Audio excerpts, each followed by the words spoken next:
आपके दिलों में इस देश के लिए कुछ प्रेम होगा कि आप अपने बच्चों को सरहद पे भेजते हैं। एक भावना होगी देशभक्ति की, नौटंकी की नहीं जो आपके सामने ये लोग दिखाते हैं, नौटंकी की नहीं, असली देशभक्ति की भावना। मैं ज्यादा इन चीजों के बारे में बात नहीं करती, लेकिन मैं आपको बता सकती हूं कि 19 साल की उम्र में जब मैं अपने शहीद पिताजी के टुकड़े घर लाई तो मैं नाराज थी इस देश से, मैं नाराज थी। मेरे दिल में ये भावना थी, मैंने अपने पिता को भेजा, तुम्हारा काम था सुरक्षित रखना, मैंने अपने पिता को हिफाजत से तुम्हारे पास भेजा और तुमने ये टुकड़े लौटा दिए मुझे, और वो टुकड़े इस झंडे में लपेटे हुए थे, देश के झंडे में। मैं नाराज थी। मैं समझती हूं शहादत की का क्या मतलब है। जैसे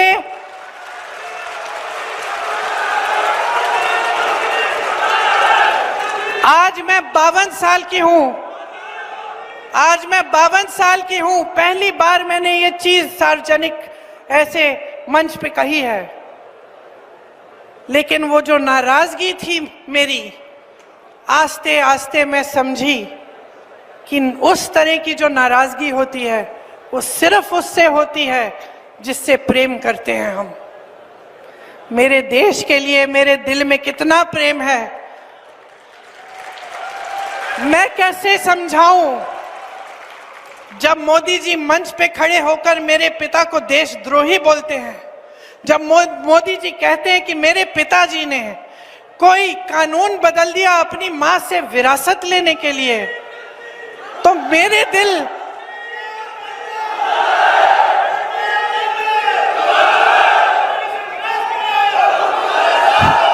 तो मोदी जी इस बात को समझ नहीं पाएंगे कि मेरे पिताजी को विरासत में धन दौलत नहीं मिली, मेरे पिताजी को विरासत में शहादत की भावना मिली। आप समझ सकते हैं, आप समझ सकते हैं। इस देश के किसान हो, इस देश की मिट्टी आपने सींची है अपने पसीने से, अपने अपने बेटे भेजे हैं सरहद पे।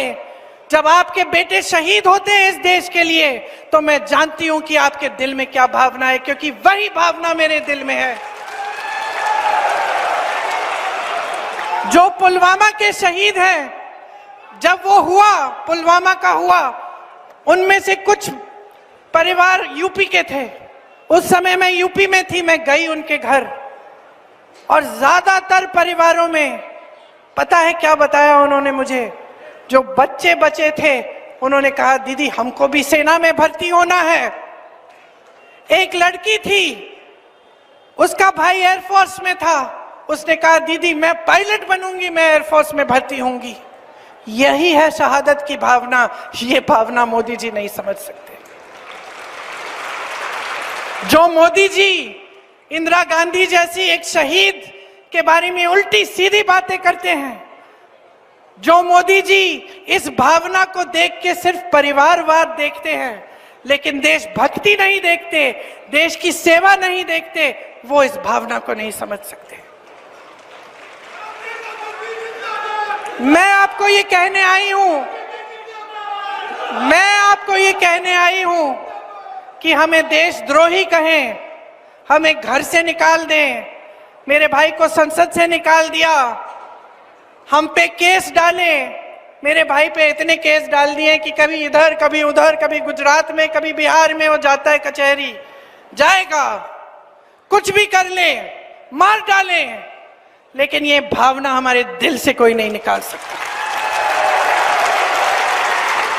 और क्योंकि हमारे दिल में ये भावना है, इसीलिए आज आपके सामने खड़े होकर मैं आपसे एक आग्रह करने आई हूं। मैं आपसे वोट मांगने नहीं आई हूं, मैं आपसे आग्रह करने आई हूं कि देश की जनता हो, देश की जनता हो, सर्वोपरि हो, जागरूक हो जाओ। जो टीवी पे दिख रहा है, जो रोज रोज सिखाया जा रहा है, जो रोज रोज दिखाया जा रहा है, जो प्रचार किया जा रहा है, जो बड़ी बड़ी होर्डिंग्स लग रही हैं, वो सच्चाई नहीं है। तुम्हारा जीवन सच्चाई है। तुम जो लाल शर्ट पहन के वहां बैठे हो, तुम्हारा जीवन सच्चाई है। जो तुम पीली शर्ट पहन के वहां बैठे हो, मेरी बहन जो नीली साड़ी पहनी है, तुम्हारा जीवन सच्चाई है। सच्चाई वो है जो तुम जी रहे हो। सच्चाई महंगाई है, सच्चाई बेरोजगारी है, सच्चाई एक सरकार है जिसके हित में इस देश का गरीब नहीं रहा। इस सच्चाई को पहचानो। ये देश किस दिशा में जा रहा है। इस देश के नेता कितने निकम्मे बन गए हैं कि जब आपके सामने आते हैं 10 सालों के राज के बाद आपको एक चीज नहीं गिनाते जो इन्होंने आपके लिए की। आपको सिर्फ धर्म की बात बताते हैं, वो बात जिससे आपके जज्बात उभरे, जिससे आपको लगे कि मेरे धर्म पे कुछ आंच आने वाली है, जिससे आपको लगे कि कोई मेरे धर्म के साथ खिलवाड़ कर रहा है। क्यों करते हैं?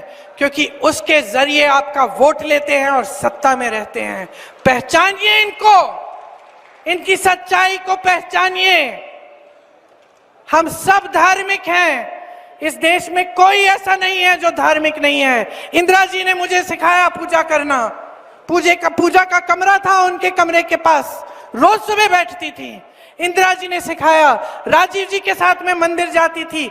मेरी माँ जो यहाँ आई विदेश से, यहाँ की परंपराएं सीखी, उन्होंने मुझे सिखाया धर्म क्या होता है, हिंदू धर्म क्या है। हिंदू धर्म सत्य है। ये देश, इस देश का आधार सत्य में